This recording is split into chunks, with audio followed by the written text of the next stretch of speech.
In this video, I'm going to explain everything that you need to know about creating animation inside of Figma. I'm going to also cover a little bit about the principles of animation in general, and then we're going to deep dive into animations inside of Figma. So get sure to watch this video until the end. My name is Kia, and here's the Kimo. Welcome to my channel.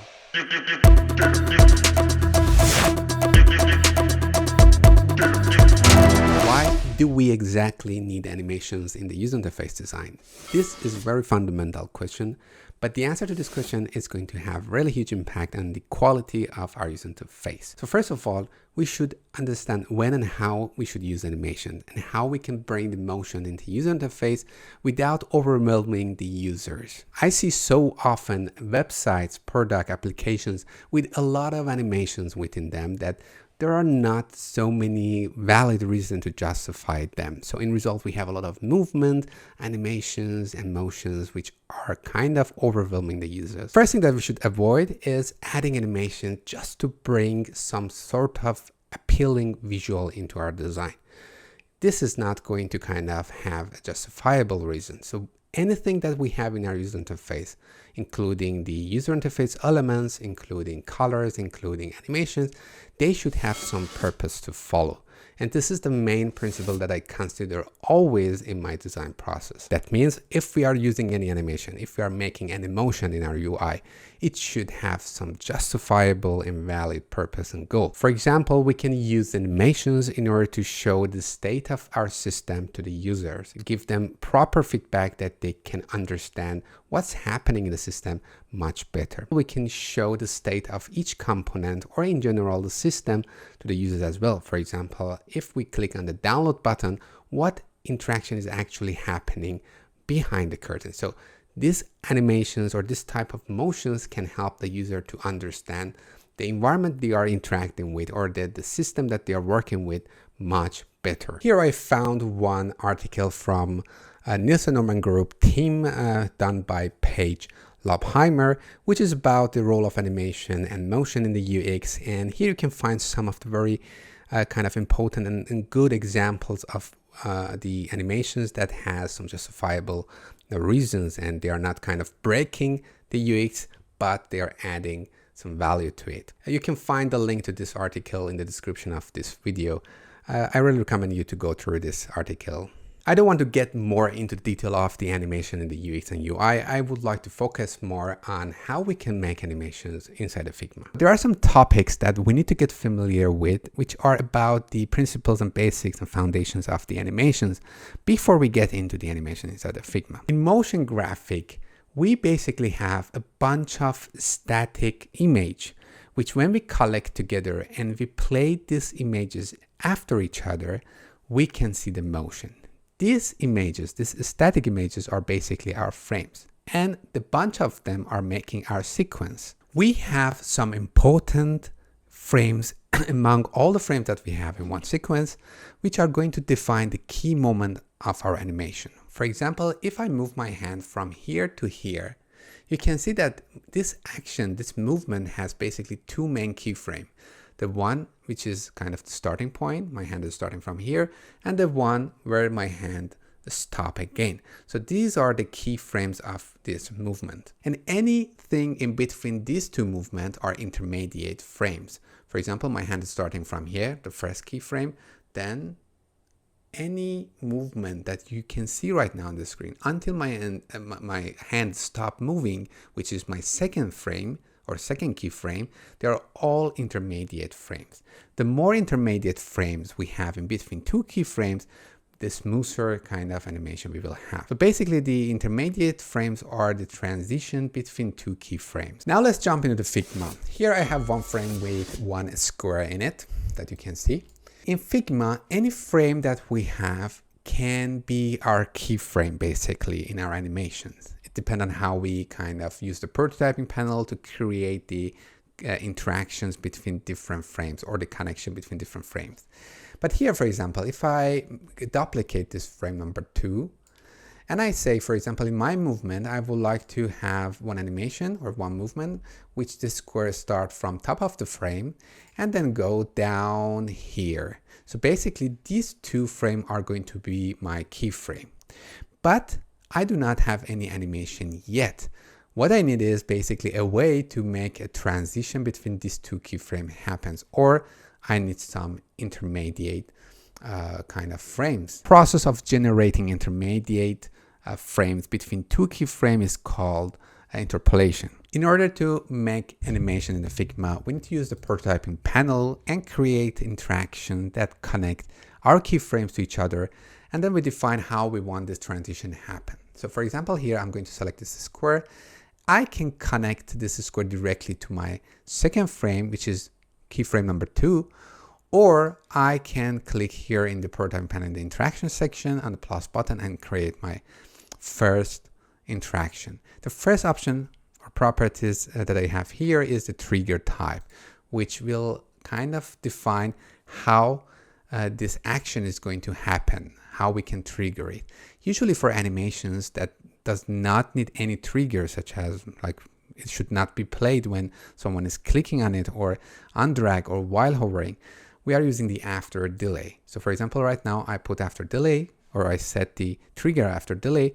Then we need to define how much delay we need that after keyframe 1 we transit to the second keyframe.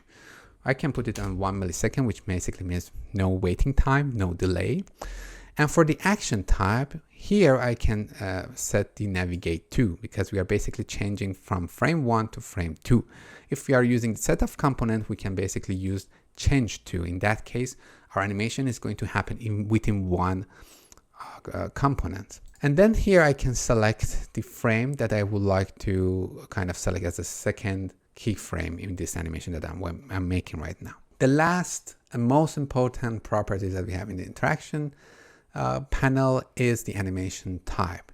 This is basically the way that Figma is going to interpolate the intermediate frames within this two keyframe that we have. Right now it is on the instant.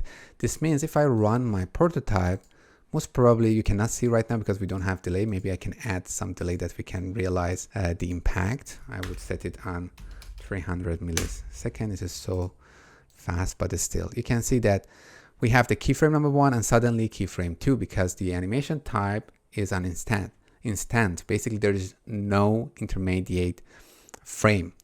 If I put it on dissolve, it's basically going to again generate some sort of no intermediate frame, but it's going to dissolve the first keyframe to the second keyframe. So this is the effect that you can see. Yeah, sometimes we might need this animation type as well. There is this option, which is a smart animation, which I'm going to explain to you later, which is the most important option that we have here. And most of the time, actually, we are using that. But let's go for the next one, which is the move in. If we set it on the move in, you can see that basically the second keyframe is sliding in or moving in from the direction that we define here. And we have here the time of the animation. So first we have the delay time, like when the animation is going to be played or when we are going to transform to this next keyframe. And this duration is defining how slow this transition should happen. But right now, if you start the animation, you can see that the second slide is kind of getting into the frame from the direction that we define. The rest of the kind of animation type that we have here has a similar effect. So for example, push is saying, okay, it's pushing basically this frame that we have as a keyframe to the left or right, and then the second keyframe is coming into the viewport. Now let's talk about the smart animate. When you set the animation type on a smart animation, as I said, you can also set the duration of your animation to anything that you want. For example, let's set it on 1 second, then run the animation. You can see that Figma is automatically kind of creating those intermediate frames between these two keyframes.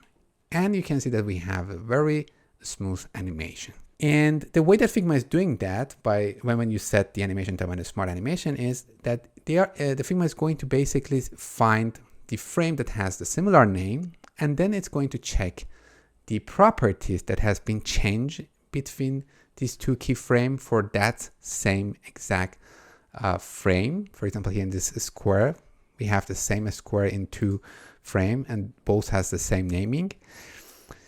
And Figma is realizing that only position of this thing is changing. So for the intermediate frame that is going to be generated here for making this transition animation, Figma is going to basically generate different frames with where the position of the element is changing toward the final key frame. In the second keyframe, for example, I change any other properties of this square, for example, the background color.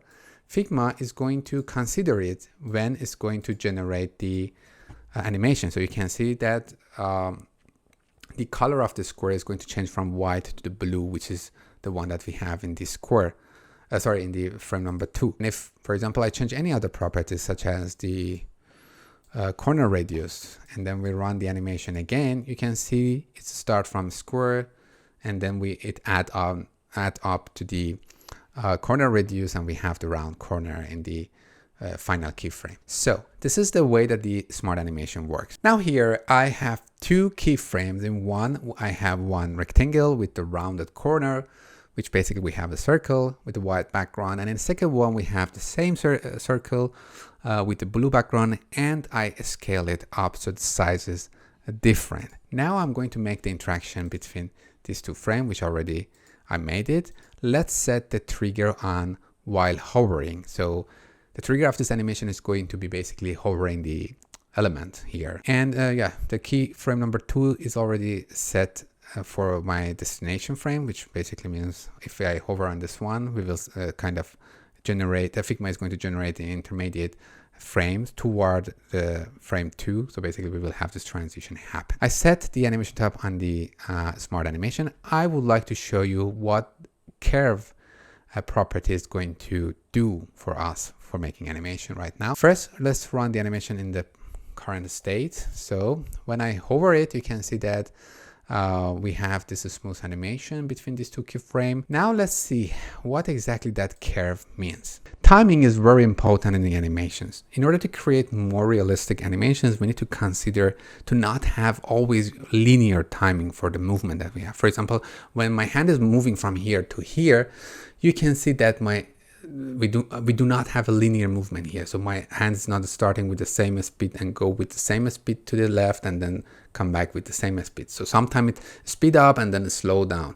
So we have somehow dynamic movement, dynamic timing. We have one properties in the interaction panel, which is the curve, which will help us to define this timing. Right now it's on the ease out. When it's on the ease out, it means that the animation is starting fast and quickly, and then when it's kind of get closer to the end keyframe, it is slowed down. That's why we have such an effect here. So it start fast, and when it's get closer to keyframe 2, it is slowed down. We have other options when we open the drop-down menu here. We have linear option, which basically the animation movement is going to be linear. Maybe I can speed it up that we can realize this a little bit more.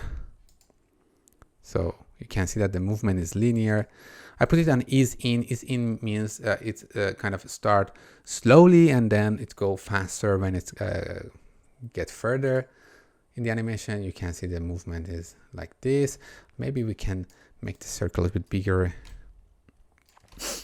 in the keyframe number 2 to understand it better. So you can see that it's started slowly and then go faster at the end. When we put it on an ease in and ease out, it means that it will start slowly, get faster, and again become slower when it gets into the final keyframe. We have ease in back, we have ease out back, we have ease in an out back, and custom Bezier. Let's go for the options that we have below here, which is also very fun to use. We have, for example, gentle option, which means you can also see the preview of the animation here. You can see that when I put it on the gentle, how it's behave. If I set it on the quick, you can see that the effect is different. Now it's kind of quickly get bigger. Also, we have a little bit bouncy effect as well. And then I put it on the bouncy itself, then you can see that we have more bounce. So this will help us to kind of create more different effects when based on what we exactly want to make. And then we have this slow, which is giving us a smooth transition to the end. Plus we can basically make a custom kind of timing for our element. You can see that here we have a stiffness, we have damping, we have mass for the element, which will help us to create more realistic animation basically. So here as well we have this graph. This handle is basically the time of our animation or the duration of our animation, and this one is kind of helping us to play around with the stiffness and damping. You can see that we can create a bounce effect. This is a bounce effect that we have, and it's very fast, you can see, and we can play around of course to create different effects. We get familiar with the trigger, we got familiar with the action as destination, which I didn't talk so much because it's just related to the navigate to, not the rest. But the animation type we covered, the curve we covered, the duration we covered. These are all tools that you have using these properties that you can find for any interaction that you have in your design, regardless what is the trigger and what type of interaction you are having there.